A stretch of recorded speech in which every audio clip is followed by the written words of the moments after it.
o desafio da interface na internet das coisas, da interface e da experiência do usuário, que são questões que não surgiram agora por causa, né, da internet e nem por causa da internet das coisas. É o desafio da interface, da experiência do usuário, ela é um desafio bastante antigo.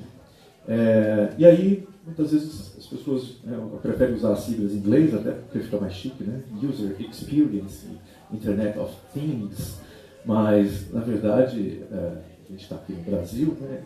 Então vamos usar aqui um termo desafio da interface, que já é um abrasileiramento aí, né, da palavra inglesa, e na internet das coisas. Bom, eu sou professor há muitos anos, 26 anos, agora estou na Universidade Federal de Alfenas, no campus de Varginha, aqui no sul de Minas.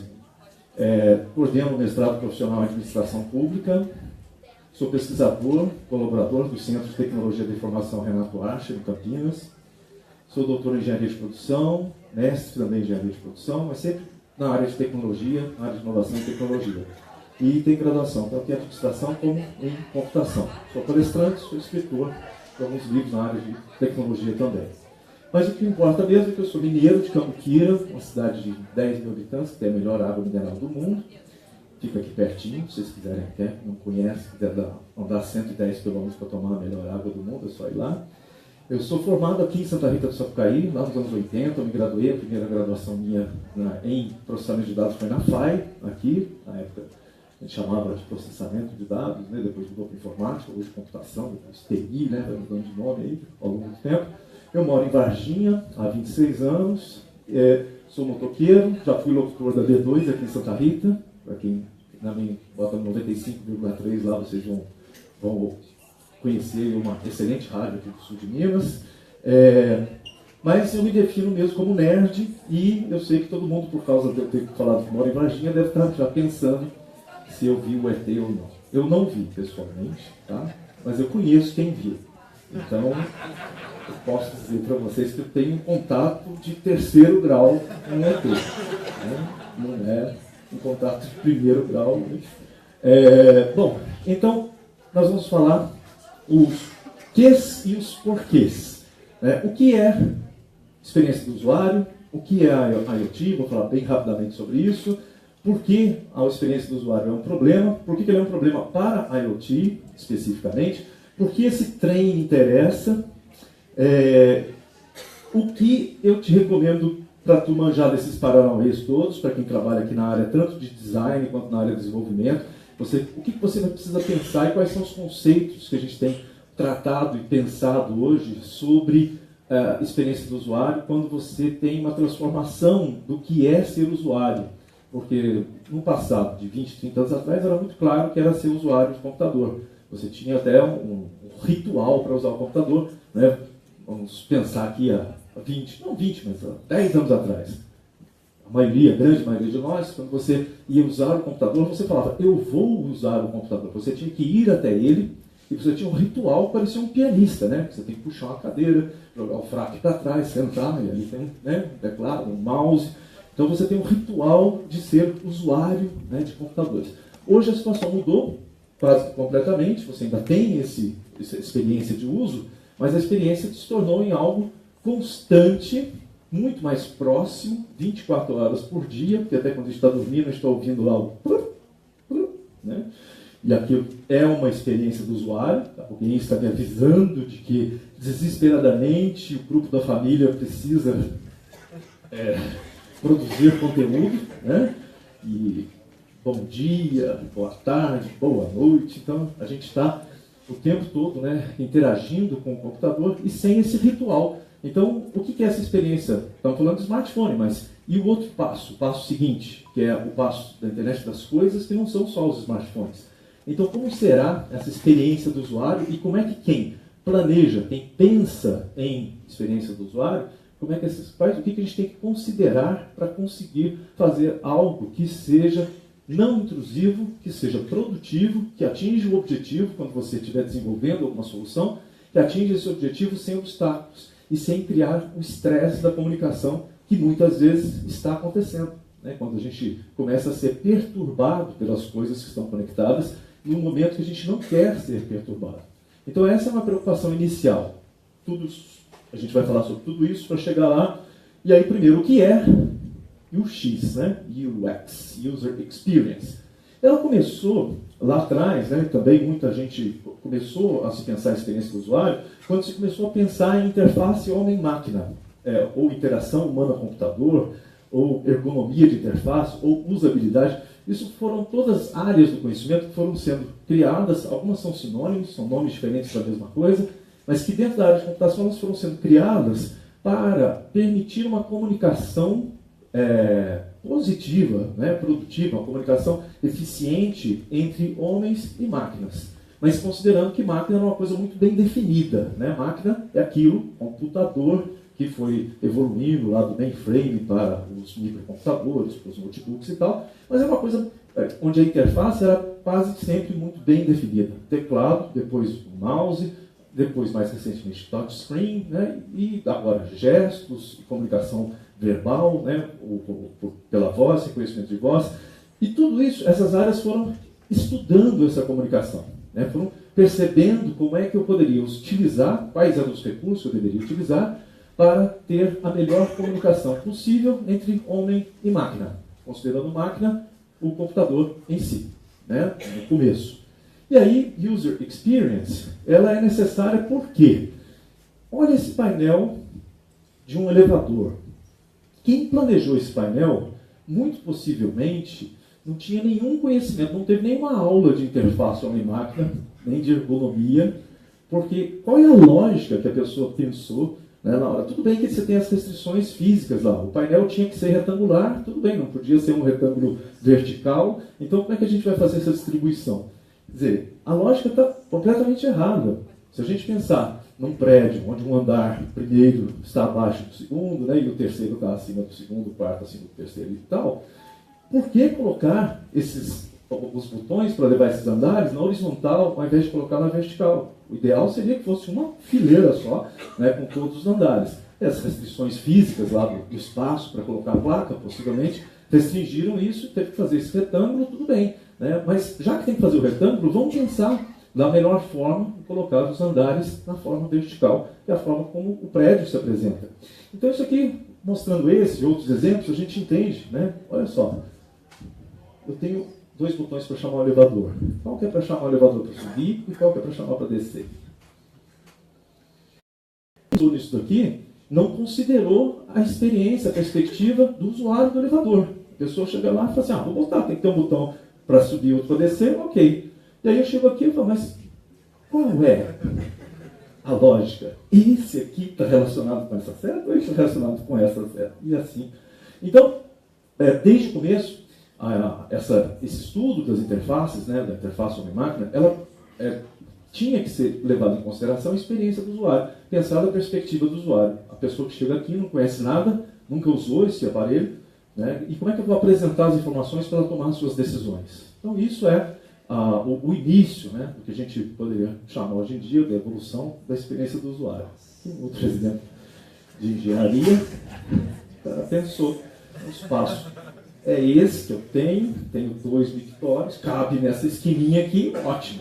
Ele não considerou que ia ter pessoas que iam usar aquilo lá. Né? Só considerou o tamanho do objeto que ia ser colocado lá. Página do UOL, não sei se alguém já teve experiência de usar o UOL lá nos anos 90, era assim. Graças à experiência do usuário,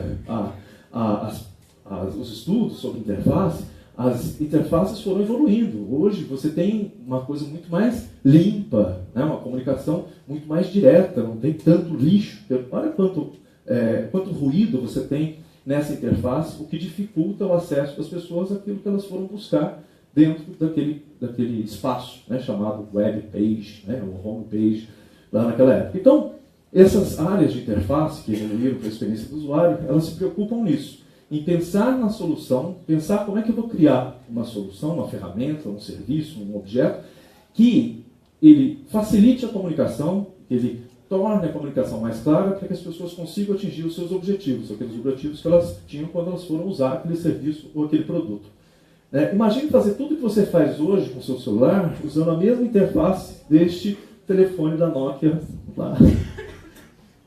Pensou você tirar uma foto, editar essa foto, colocar um filtro, botar um balãozinho, né, fazer um meme, né, usando uma interface só de teclado numérico. Seria impossível. Então, a interface evoluiu, ela mudou completamente, e aí a gente tem que pensar de maneira diferente na hora de desenvolver soluções. E o que é IoT? A internet das coisas, né, ou aqui em Minas Gerais a gente também pode chamar de internet dos trens.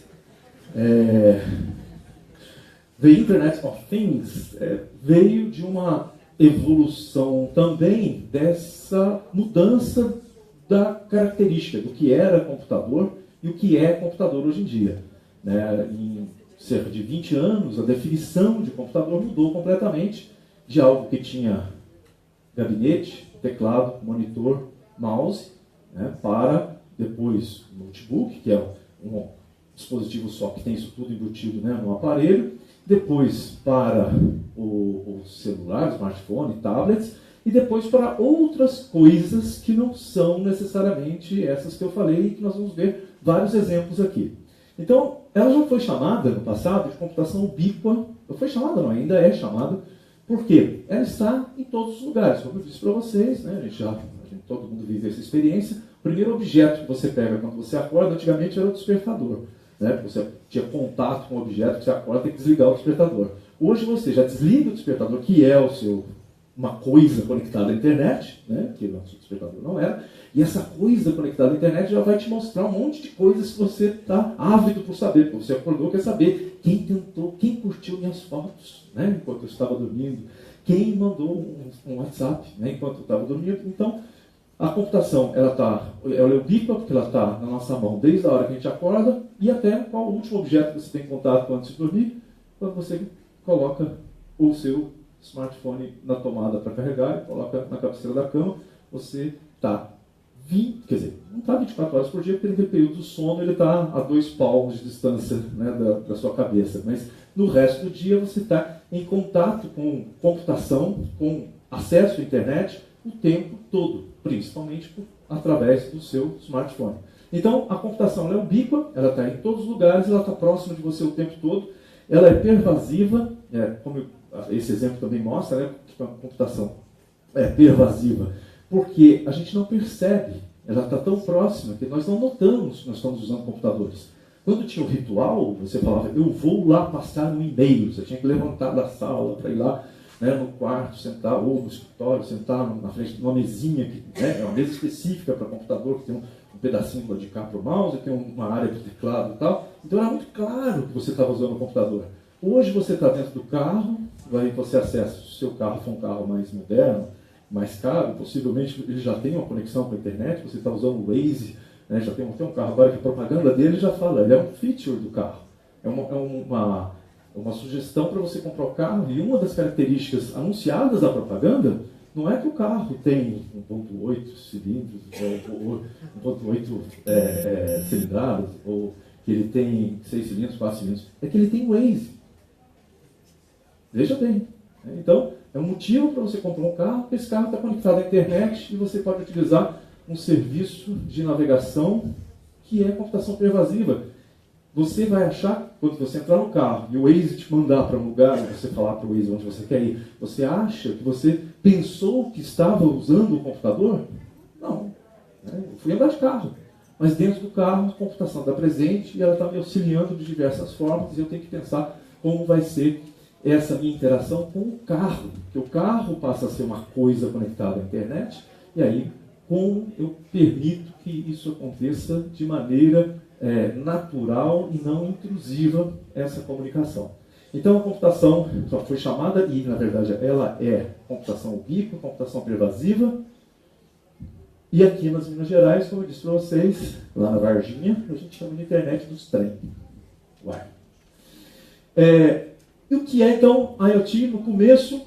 Bom, isso aqui é o primeiro roteador, não tinha esse nome, que foi inventado lá nos anos 60 para conectar o Len Kleinrock, que é um dos criadores desse equipamento, e era tido como o início da internet, lá no final dos anos 60, quando se ligaram lá na UCLA, com a Universidade de Utah, com a Universidade de Stanford, nos Estados Unidos. Então isso aqui já era o início, tá? É o começo de tudo, que é um roteador que permitiu conectar esses computadores, que são os mainframes lá daquela época, que faziam essa conexão toda. Esses computadores foram diminuindo de tamanho, chegaram até os microcomputadores dos anos 70, posteriormente nos anos 80, vem lá, né, o Mac, o PC, né, nos anos 80, que popularizam, né, a presença dos computadores nas casas, e tudo isso a partir dos anos... Lógico, aqui começou a conexão, lá nos anos 60, né, a conexão na internet. Deixa eu ver aqui. Mas ela foi evoluindo até que, quando chega aqui, lógico que tem muito mais gente utilizando, porque fica mais fácil, mais acessível, mais barato, muito mais gente utilizando a internet. Hoje, nós temos também a evolução desses microcomputadores, né, as workstations, temos os notebooks, os smartphones, como a gente já falou, é muito mais comum a gente acessar a internet pelo smartphone do que pelo computador, tanto que é uma enorme queda de venda de PCs e um aumento, né, enorme, importante, na venda de smartphones e tablets, e a Smart TV, né, também está conectada à internet, e hoje também é uma decisão de compra. As pessoas vão comprar uma televisão e um dos critérios ela é Smart TV, se não for, eu não compro. E muitas pessoas estão fazendo a troca da televisão porque a que elas têm em casa não é Smart, não está conectada à internet. Então, a internet, nesse momento, hoje, ela já passou da situação de estar simplesmente conectada a computadores e passou a estar conectada em coisas que não eram tidas como computadores, como, por exemplo, a televisão. E amanhã? Bom, amanhã nós teremos, como, por exemplo, uma lixeira conectada à internet que informa a prefeitura ou ao sistema de coleta de lixo se tem lixo na lixeira ou não, e qual o nível de lixo da lixeira. Então, a hora de fazer a rota do caminhão para buscar o lixo, ele não vai passar em lixeiras que estejam vazias. Ou então, se uma lixeira estiver cheia antes do período previsto da rota, ela pode ser visitada para tirar o lixo daquela lixeira porque se completou antes da hora. E aí a prefeitura aproveitou, já que essa lixeira vai estar conectada à internet, ela vira um hotspot, ela é um ponto de acesso, um access point de internet para a população. Normalmente as lixeiras estão em locais públicos, com alto fluxo de pessoas, então se torna também um serviço de acesso à internet. Então é um objeto conectado à internet com objetivos, né, de facilitar a vida do cidadão com hotspot, mas também de reduzir custos do sistema de coleta de lixo da cidade, de melhorar e tornar mais eficiente o sistema de coleta de lixo, né, de uma cidade. Outro exemplo de internet das coisas, não tão útil quanto o primeiro, mas eu tenho um suporte para você colocar ovos na geladeira, que ele, pelo seu smartphone, você consegue consultar quantos ovos você tem na sua geladeira. Então, você está lá no supermercado fazendo suas compras, e você pensa assim, será que eu preciso comprar ovo? Aí você entra no aplicativo do seu celular, pela internet ele acessa esse suporte, que é conectado via Wi-Fi ou à internet da sua casa, e ele te informa quantos ovos tem na bandeja de ovos na sua geladeira. Extremamente útil, importante para as nossas vidas, né? Isso é a IoT. Mas o começo de toda a tecnologia, surgem esses exageros, né? E a gente vai ver um monte. Cafeteira conectada à internet, você pode ligar à distância, né? Tem inclusive um aparelho de chá, esse é conectado à internet, é muito usado no Japão, onde os idosos, né, as pessoas têm muito costume de tomar chá. Então, por exemplo, a família pode monitorar se um idoso que mora sozinho, se ele está regularmente tomando o chá dele nos horários. Então, eu entro lá, tem um schedule lá, olha, eu tomo chá a tal hora de manhã, fez o chá a tal hora, tal hora, tal hora. Se a pessoa parar de tomar chá, vamos lá, tem alguma coisa errada, né? Então, tem algumas coisas relativamente úteis, né? Aqui, um capacete que em tempo real, ele tem acelerômetros dentro do capacete de jogador de futebol americano, e ele passa em tempo real para o pessoal de preparadores físicos, lá de fora do campo, qual foi a força G de uma pancada que o jogador teve durante o jogo. Então, aqui sim, né, algo com potencial, né, de salvar uma vida, se você identificar um choque muito violento dentro do jogo, às vezes a própria pessoa, o próprio jogador não percebe isso, mas alguém que está do lado de fora vai medir essa violência do choque, porque eu tenho esse capacete conectado à internet enviando dados em tempo real. Esse também muito, extremamente útil, é um projeto chamado Sheer Lights. É um aparelhinho barato que você compra, você liga alguns LEDs, e aí ele reage, esses LEDs eles mudam de cor de acordo com um tweet que você mandar com essa hashtag Sheer Lights. Então você twitta, né, Sheer Lights em uma cor qualquer, né, e os LEDs mudam no mundo inteiro ao mesmo tempo. Então todo mundo que usa esse dispositivo Sheer Lights vai ficar mudando de cor o tempo todo, porque alguém em algum lugar do mundo resolveu escolher uma cor para twittar, né? Então são coisas, algumas extremamente úteis, outras extremamente banais, mas que estão testando a capacidade, estão fazendo teste de conceito. Na verdade, no futuro é que nós vamos descobrir o que são realmente as coisas úteis que vão fazer sentido para a sociedade utilizar, né? Mas no momento as pessoas estão brincando com a tecnologia até para poder aprender e saber o que ela pode trazer como internet das coisas. Então, tem muitas coisas realmente totalmente úteis. E amanhã? Como é que vai ser a IoT de amanhã?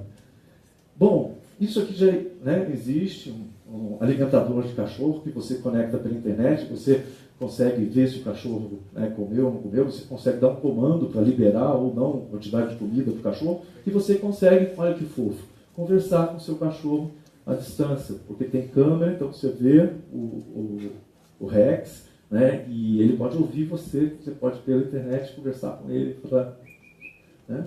Olha que fofo, é um objeto que possivelmente vai estar na casa de todos nós. Aqui um cofrinho que também ele te dá a informação de quanto de dinheiro você tem dentro do cofre, conforme você vai jogando as moedinhas, ele vai fazendo a contabilidade lá. E esse, muito importante também, é uma fábrica de cerveja, né, conectada à internet. Você pode regular, né, todos os parâmetros à distância, né, para a fabricação de cerveja. Bom, e amanhã, o que mais? Todos esses itens estão à venda. Então não são itens para o futuro, são itens que já estão presentes. Eles não são populares, são coisas, como eu disse, que estão sendo testadas. Mas tudo isso não é protótipo, isso tudo é produto. Você pode adquirir qualquer um deles. Então, o amanhã, eu tenho medo do que vai ser a IoT de amanhã. Porque, né, já existem tantas coisas que, lógico, eu coloquei algumas, imagina quantas coisas eu desconheço, que a gente desconhece que é a IoT. Mas por que a experiência do usuário ela é um problema? No passado, já era um problema por causa do teclado e do mouse, porque você, por exemplo, a área de tecnologia da informação, não na internet das coisas, né, a acessibilidade. Né? Nem todas as pessoas conseguem utilizar um teclado e um mouse por problemas motores, então já é um problema de acessibilidade, um problema de pensar na experiência do usuário. Não são todas as pessoas que vão conseguir. Outra é velocidade. Tem algumas pessoas que vão ser mais rápidas, outras mais lentas no uso do teclado, né, do mouse, por exemplo, para jogar. Né? Tem pessoas com uma séria dificuldade de jogar utilizando o mouse e o teclado. Então, isso sempre foram restrições para a experiência do usuário. A imprecisão, né, com o mouse, às vezes você precisa fazer um movimento muito preciso, você não consegue.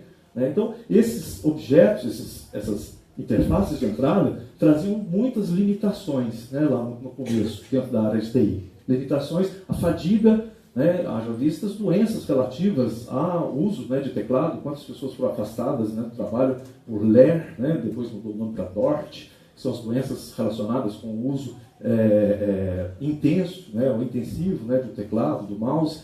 Então, isso tudo são problemas para a experiência do usuário, e tem vários outros que eu não citei aqui.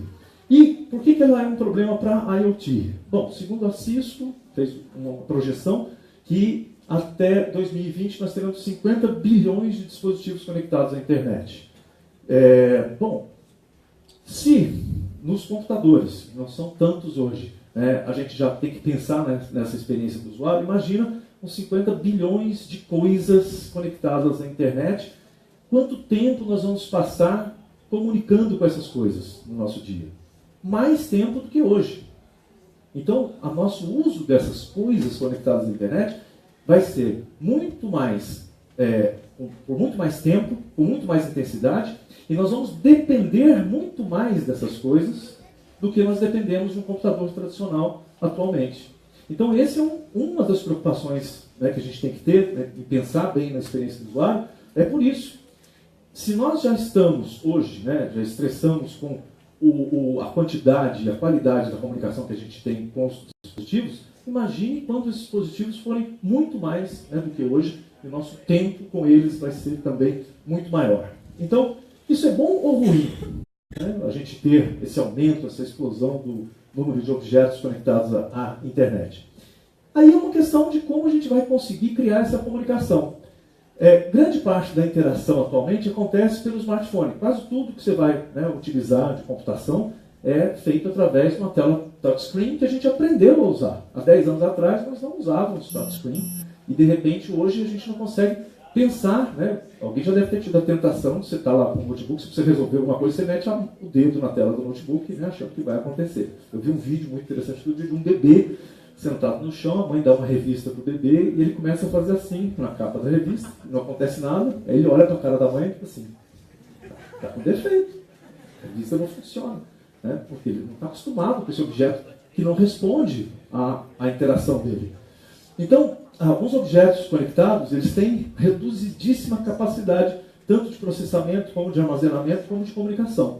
Então, se no computador já é difícil você fazer essa interação, nos objetos, né, o smartphone não. O smartphone hoje tem um processador com 8 núcleos e capacidade de memória de quantos gigabytes. Então, no smartphone, no computador, isso não é mais uma preocupação. Mas nos outros objetos, por exemplo, torneiras conectadas à internet, interruptores de luz conectados à internet, vai haver uma dificuldade muito maior de se criar uma boa experiência do usuário.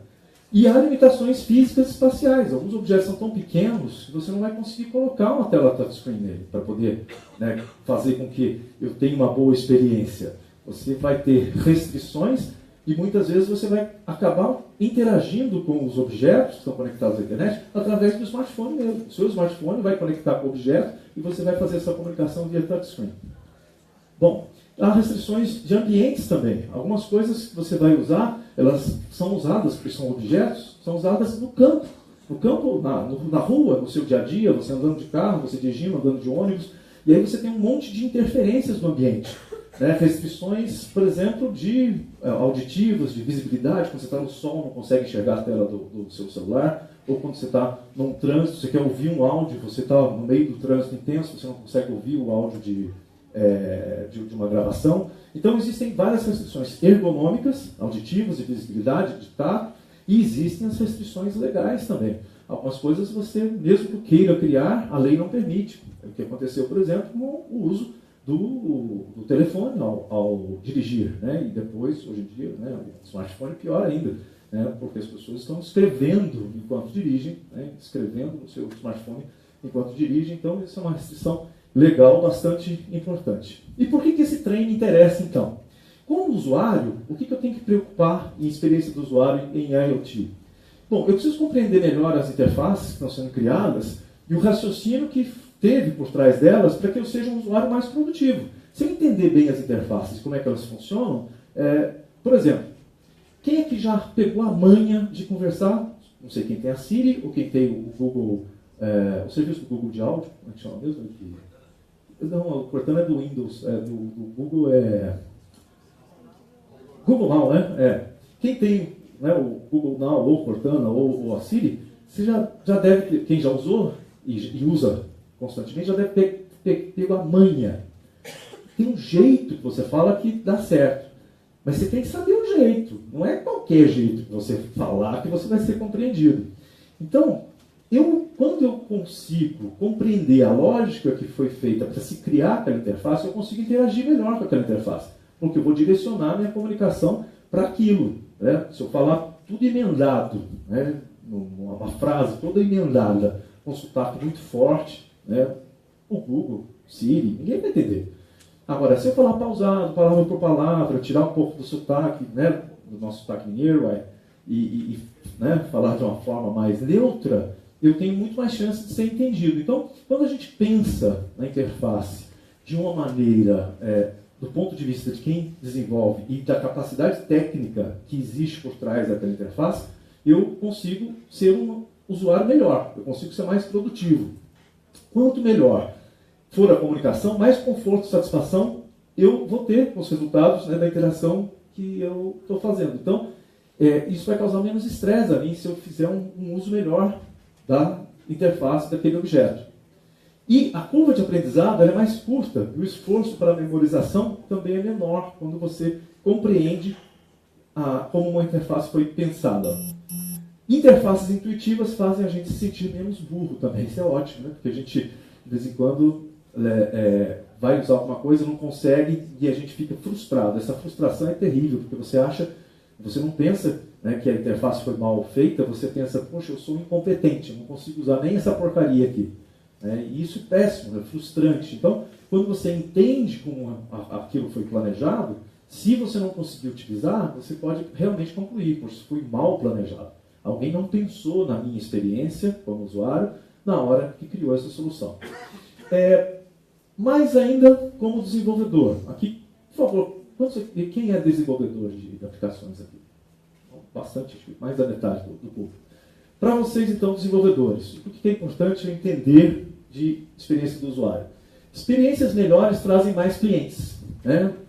A gente tem vários exemplos de aplicativos, às vezes, que são iguais, têm o mesmo resultado, mas um tem uma interface muito melhor.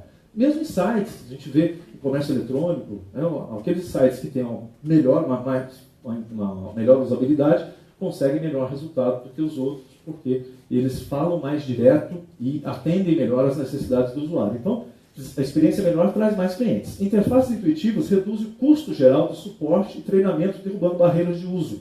Quando eu crio uma interface que o usuário consegue compreender por si só, eu reduzo o custo de treinamento, de suporte. Ele vai me chamar menos vezes com dúvidas, porque a interface é melhor, né? Ele sabe usar sozinho, ele não precisa do meu suporte. Então, isso reduz o custo geral. O cliente satisfeito, ele abre a carteira mais facilmente. Veja o exemplo, né, dos produtos da Apple. O cliente, você conversa com vários clientes da Apple, todos eles se dizem muito satisfeitos com os produtos que têm.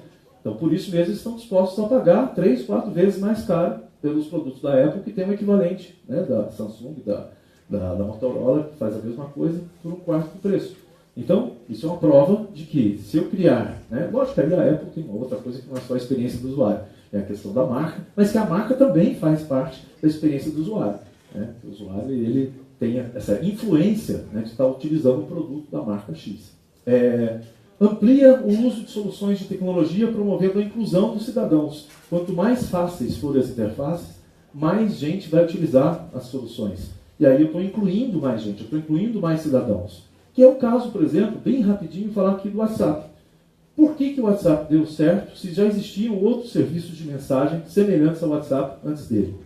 O que vocês acham? Qual a principal vantagem do WhatsApp para vocês? Todo mundo tem, né? Isso é um bom motivo, mas por que todo mundo tem? Prática e acessível. Você baixou um aplicativo, não tem login, não tem senha, não tem captcha, né? Aquele que você tem que provar que você é um humano que está usando. Não, você baixou o aplicativo e pronto. E o seu mundo vira um inferno. Você não tem mais sossego. Né? É algo extremamente sem atrito, sem fricção. Você baixou, funcionou. Não tem nenhuma burocracia, nenhum passo extra além desse. E aí pronto, você tem agora, você incluiu uma série de pessoas, né? Hoje você passa nas lojas de celulares usados e vê lá na vitrine vários celulares usados e vários deles estão com um papelzinho colado na tela do celular, com o WhatsApp.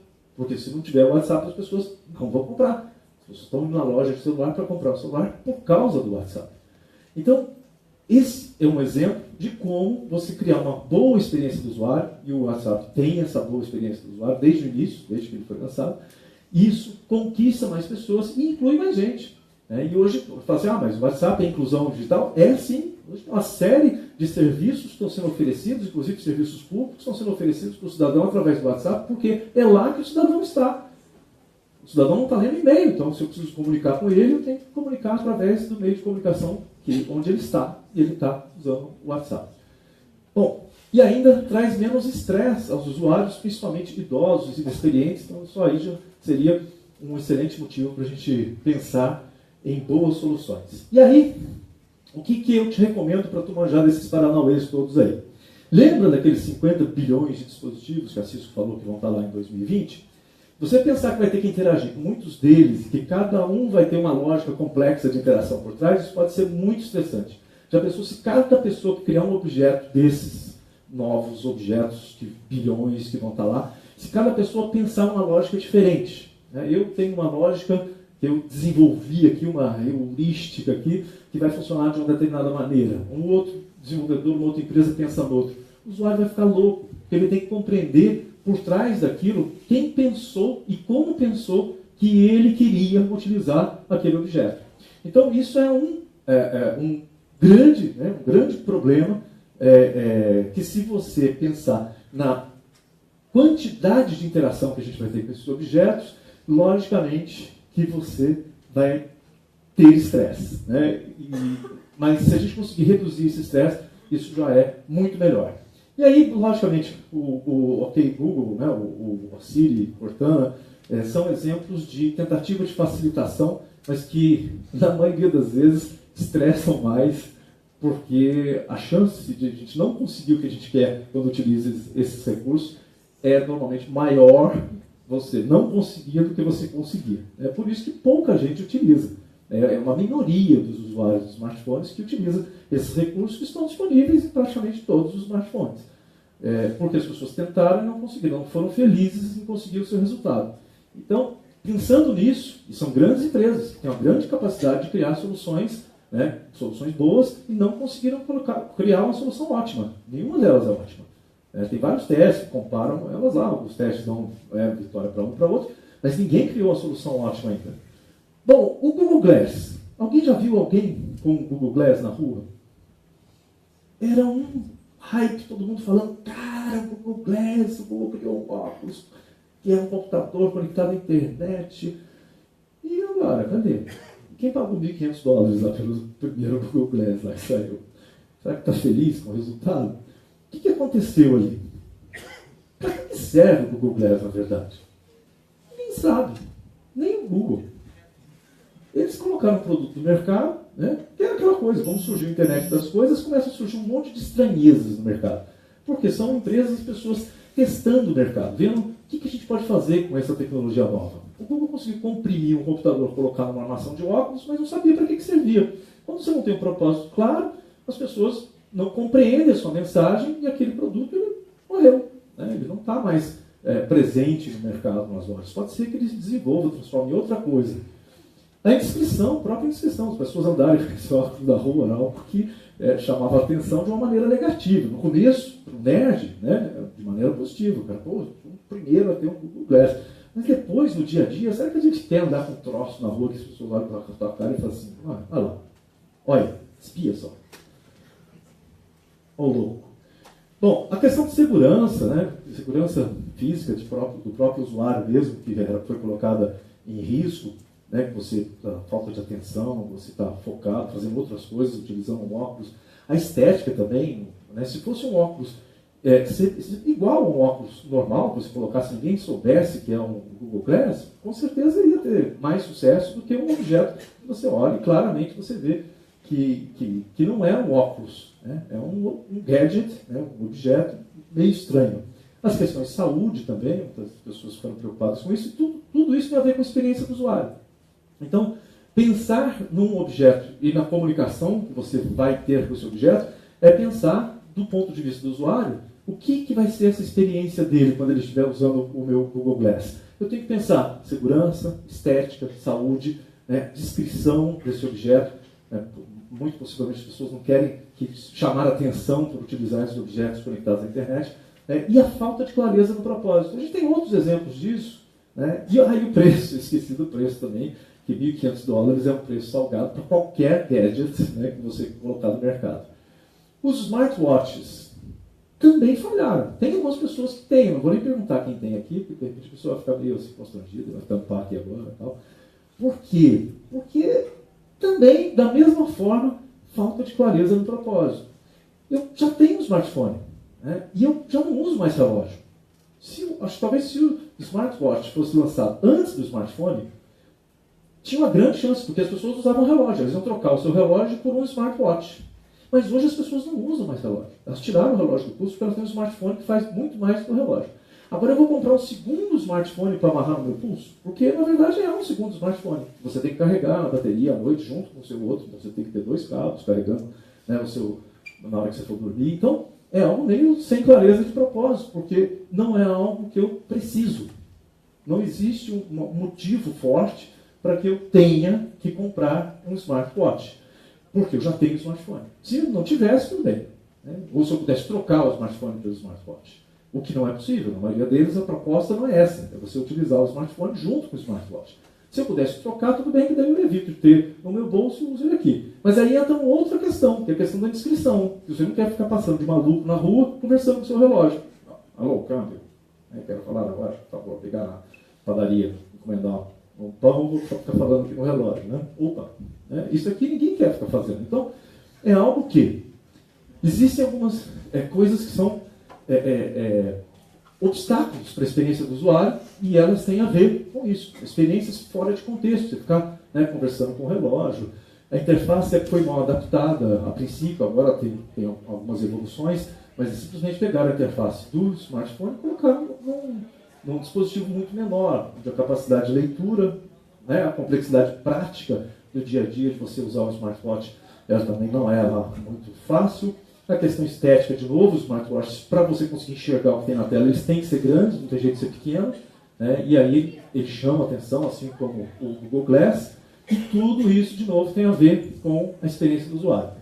E o preço, de novo, porque ele é mais caro do que um smartphone e ele faz menos coisas do que um smartphone. Né? Na maioria das vezes, não é mais caro que um iPhone, mas é mais caro do que a maioria dos smartphones Android. Então, esses são outros objetivos, outros motivos, né, que a gente pode ver por que alguns objetos eles não dão certo.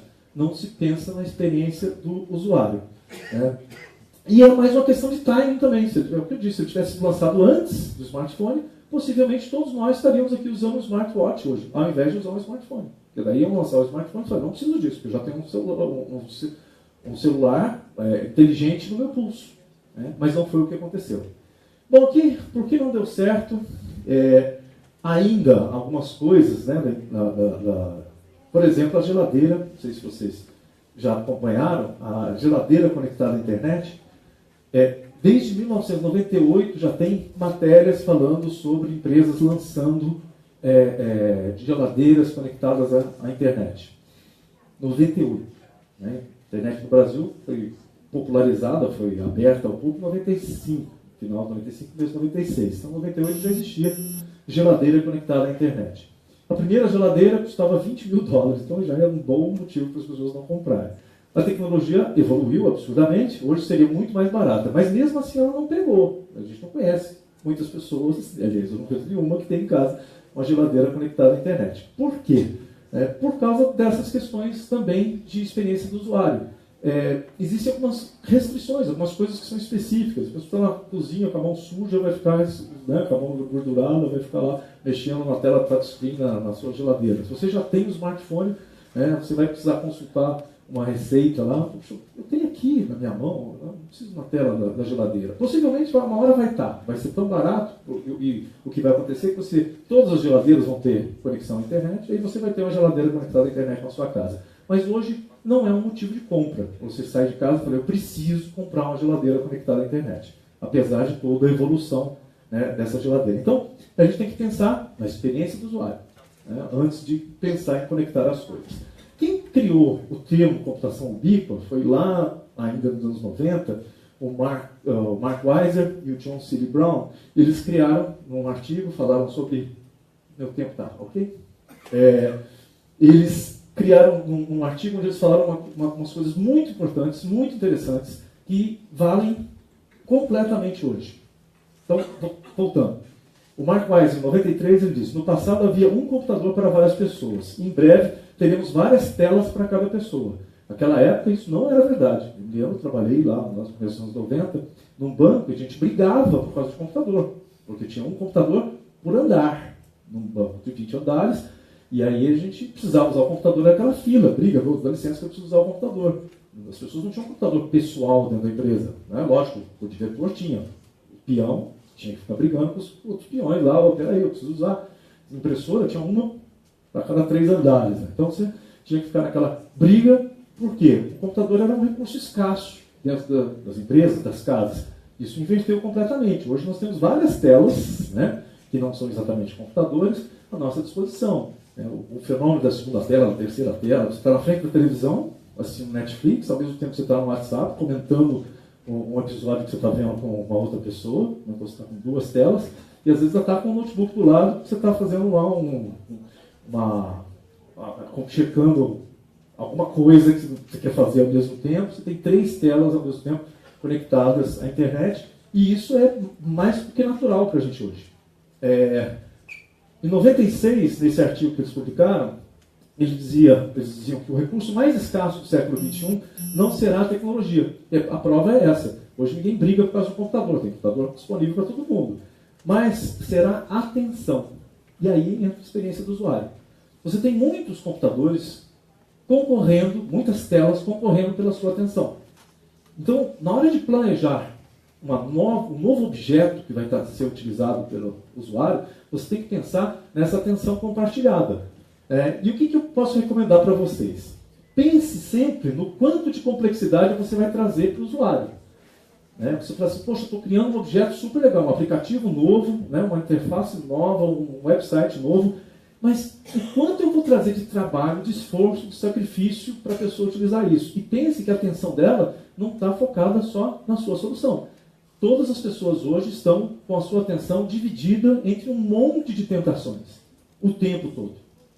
Você está aqui, nesse momento, tem um monte de vibrações que aconteceram aí no teu bolso, você não sabe exatamente o que foi, se foi Facebook, WhatsApp, mas alguma coisa está te chamando a atenção. Então você está, um pedaço da sua atenção está em mim, um outro pedaço seu está na sua tela, no seu smartphone, um outro pedaço está ainda em outras tentações que, quando você está em casa, estão acontecendo, ou no trabalho, estão acontecendo o tempo todo.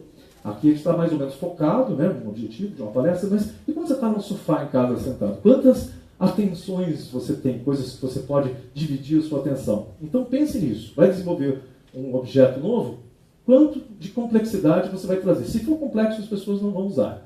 Faça o percurso do usuário e veja qual é a carga de esforço em relação ao benefício alcançado.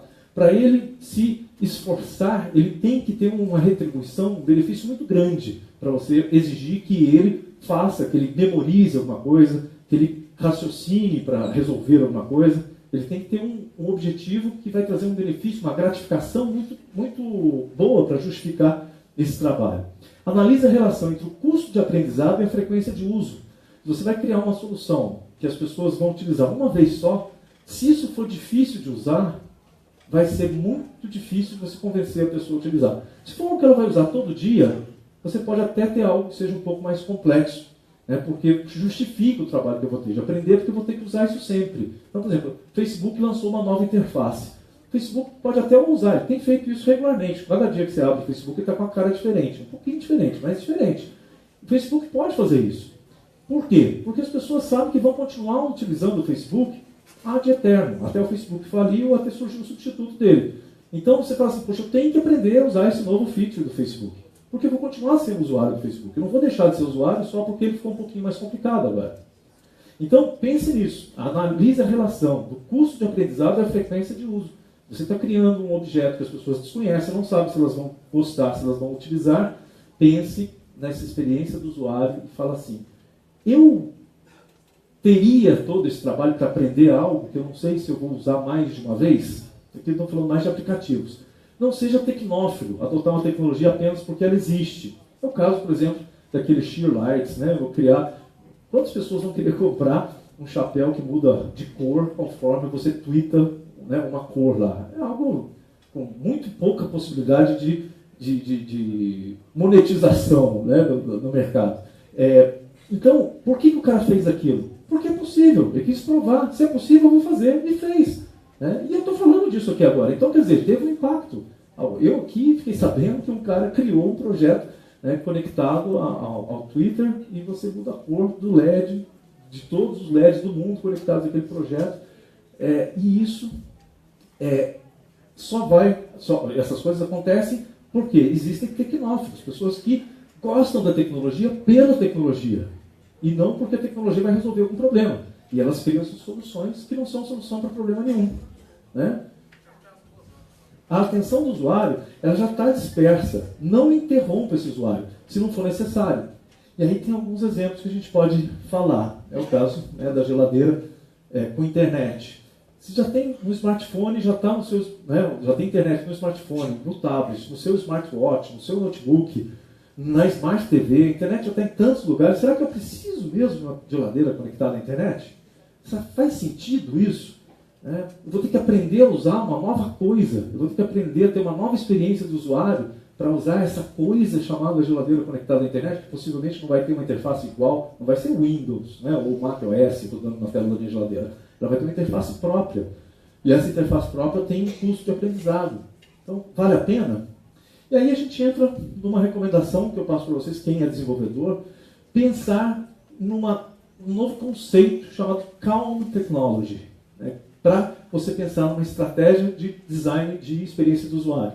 Atualmente é uma área de especialidade da Amber Case, que escreveu esse livro chamado Calm Technology, da editora O'Reilly, em 2015, e que traz algumas recomendações importantes para a gente pensar no desenvolvimento de interfaces que não obstruam a comunicação, que criam uma interação, uma comunicação produtiva e eficiente. Projete tecnologias e dispositivos que respeitem a nossa atenção. Respeita o usuário. Respeita e não cria um estresse para esse usuário. Não se esqueça da atenção periférica. As pessoas elas têm uma atenção principal, mas normalmente elas têm atenção periférica. A gente está fazendo várias coisas ao mesmo tempo. Então, pense nisso. Aquilo que você está criando, ele vai exigir que a pessoa tenha foco único, 100% de atenção? Ou a pessoa vai estar utilizando, o usuário vai estar utilizando aquilo, enquanto está fazendo outras coisas? E aí pense no quanto da atenção você pode roubar dessa pessoa com esse objeto que você está criando. Considere sempre o contexto de uso, aonde essa tecnologia vai ser utilizada.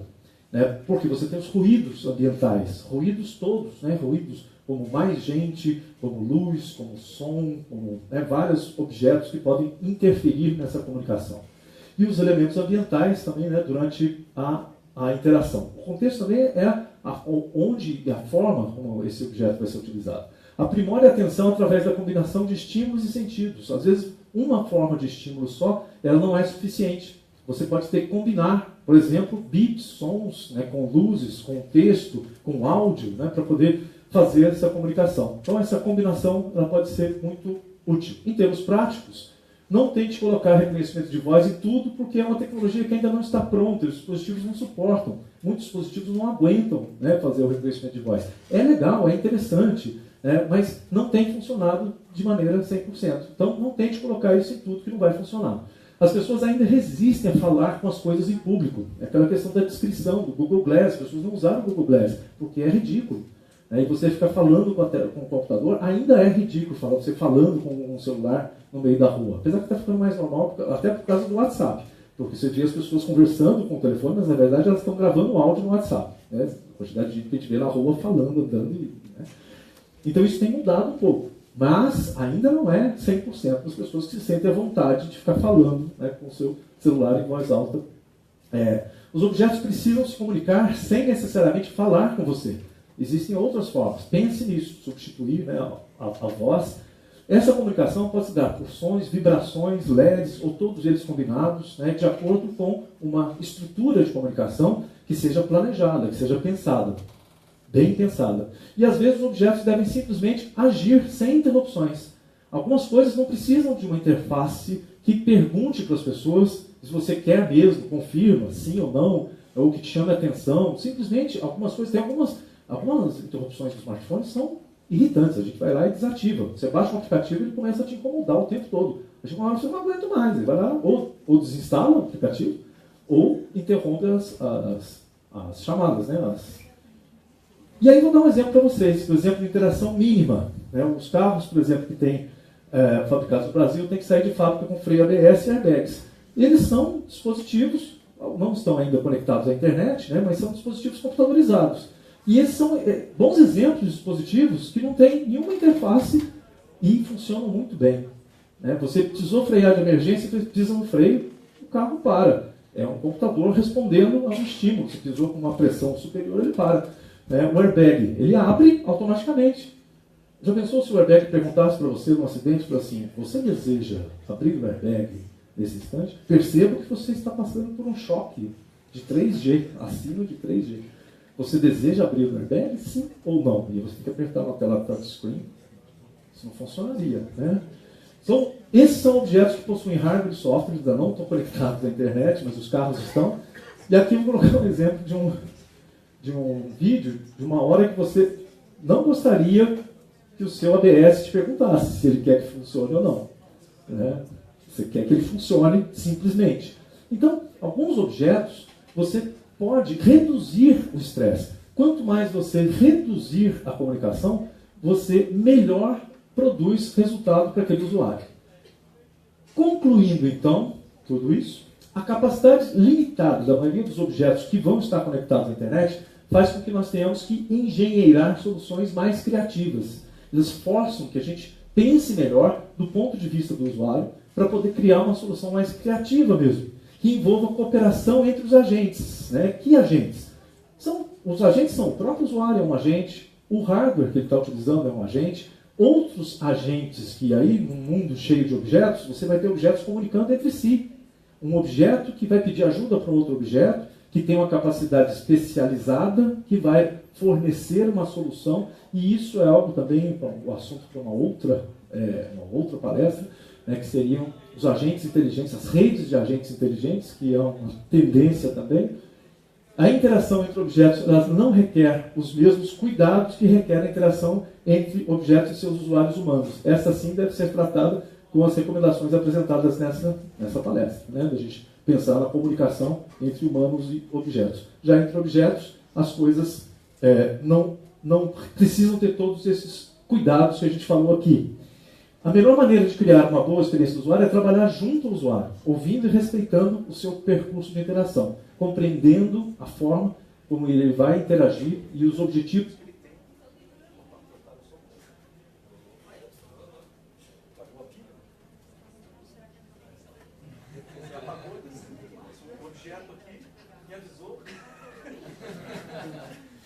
Pensei que tinha cortado o tempo.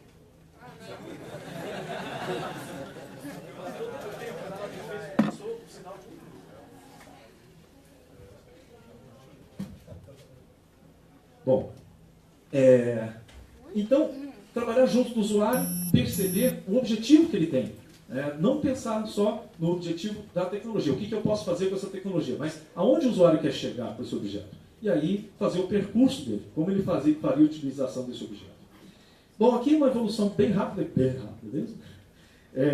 Dos anos 70 até 2020, nós já estamos vivendo essa época da computação pervasiva, ubíqua, com processadores embutidos em quase tudo, e com a computação em nuvem. Né? Você não depende mais só das coisas que estão, com capacidade de processamento, que estão no seu objeto. Porque você pode enviar coisas, se está tudo conectado à internet, eu posso enviar solicitações para a nuvem resolve as coisas e devolve o resultado para mim. E aí a gente pensa na evolução, né, da tecnologia, que foi aqui, só voltar rapidamente aqui. Ela foi dos mainframes, que a gente não tinha contato nenhum com eles, né, o usuário não tinha, você usava o resultado do mainframe, mas tinha lá um especialista, que era um engenheiro que usava o mainframe para poder obter os resultados dele. Então a gente foi dos anos 70 para 2020, a gente evoluiu bastante em matéria de tecnologia, até os processadores, né, de alta capacidade em todos os lugares e com a computação em nuvem. E os usuários? Os usuários evoluíram, né, dos anos 70 para o 2020, ou como é que vai ser essa evolução para 2020. Então, aqui o meu recado para... Lógico que aqui tem mais desenvolvedores do que usuários, então eu posso ficar tranquilo para falar. Mas o todo desenvolvedor também é um usuário. O usuário, ele também evoluiu. Mas, às vezes, a gente pensa que o usuário está andando para trás. Você fala assim, mas ele parecia que ele era tão inteligente, agora não está conseguindo usar o meu objeto. Pense bem no quanto de complexidade a gente está trazendo para a vida desse usuário. Não é só aquele produto que você está desenvolvendo que está consumindo a atenção dele. Então, às vezes, você acha que o usuário ele é incapaz, o usuário não tem aquela habilidade de compreender a sua solução, mas não é porque é a sua solução.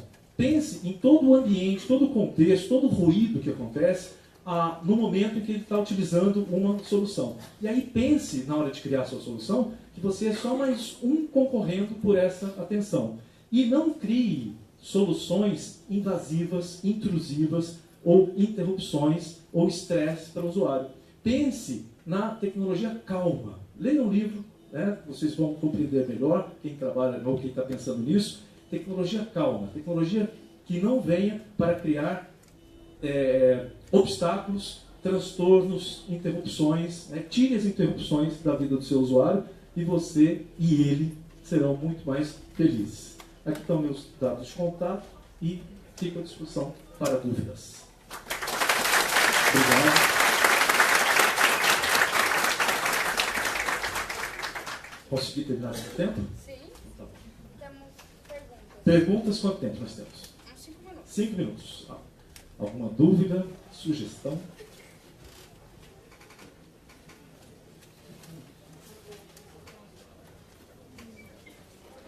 Isso é perigoso.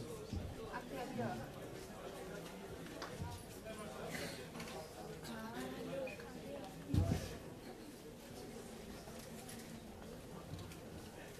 Bem, bom dia, sou Thaís, já pesquiso há algum tempo, tenho alguns projetos já na área de usabilidade, de UX, e aí hoje eu estou numa empresa que a gente está incubado e a gente começou com foi muito interessante, que eu achei até um pouco engraçado, com uma solução para hospitais que monitorava a higienização das mãos e para diminuir a taxa de mortalidade por infecção hospitalar. E era IoT, porque todos os dispensadores conversando com um beacon, né, que estava no profissional, mandava para a nuvem, mandava para o CCIH, fazia relatórios, fazia contas. Então, assim, a gente fez trilhões de testes de usabilidade, avaliação heurística, teste de utilidade, blá, blá, blá, blá, blá, blá, conversou com todo mundo. O negócio estava perfeito. Não tem como dar errado, né? E a gente foi em vários hospitais, hospital grande, hospital pequeno, clínica. Todo mundo amava, mas ninguém queria comprar. Então, e aí a gente tem um pouco de tristeza, porque era maravilhoso, todo mundo gostava, mas por que ninguém quer comprar? E aí eu vejo a situação da geladeira. Talvez vai ajudar todo mundo. Nossa, uma geladeira que tem internet maravilhoso, não tem como dar errado. E não é que deu errado, mas parece que não está pronta ainda. As pessoas não estão prontas, o mercado, no caso, não está pronto para receber algo assim. Porque aparentemente não tinha problema de uso, não tinha problema porque a gente construiu junto com os profissionais, a gente fez testes, tudo. Não era um problema de valor, não via esse problema, mas ninguém quer comprar o trem, ninguém. Então, não é bem uma pergunta, é mais um comentário. Então, às vezes parece que a gente fez todos os passos, a gente passou por tudo e ainda assim tem alguma coisinha que está faltando. E aí eu acho que você respondeu a nossa pergunta. É o mercado que ainda não está. É o time. Obrigada. Thaís, né? Eu vou só para te dar um exemplo. A primeira videoconferência que foi feita no mundo foi em 1947. 47. Nós estamos lá, 53 mais 17, 70 anos foi feita a primeira videoconferência. A tecnologia para videoconferência já existia. Agora, muito recentemente, é que a gente começou a fazer videoconferência pelo WhatsApp, pelo Skype, tem um do Google também, Hangout, né? Mas isso é uma coisa de alguns poucos anos e a tecnologia já estava aí, né? Por que as pessoas só resolveram fazer agora? O que mudou no pensamento das pessoas? É porque antes você tinha que ir lá fazer a videoconferência, ir lá naquele local. Hoje a videoconferência está no teu bolso, está na tua mão. Então se você quiser fazer, e assim, a gente só faz, na maioria das vezes, por objetivo pessoal. A gente não faz para trabalho, que é o que no começo, quem criou os primeiros equipamentos de videoconferência, achou que isso ia ser fantástico para as empresas, economizar muito dinheiro nas reuniões. Lógico, as empresas estão usando isso, mas não é algo tão popular assim como você achava que fosse, né? E aí, hoje, o usuário final, ele descobriu que é legal de vez em quando, ao invés de usar áudio, usar a videoconferência. Então, é uma questão de timing. A tecnologia às vezes está disponível e as pessoas não veem a necessidade de utilizar aquilo, porque é legal, mas se eu não tiver, que diferença faz? Né? Então, poxa, deixa uma hora e isso vai ficar mais popular, mais fácil, mais acessível, e a gente vai atrás dessa tecnologia. Então tem isso. Algumas novidades, elas são must have, né? Se eu não tiver, eu vou morrer, né? Porque todo mundo tem, eu quero ter também.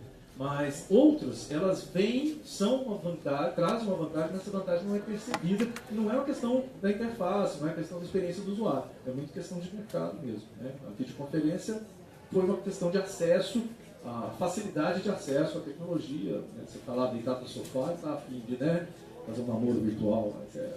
Abre a câmera, né? Alguém, mais alguma? Sim?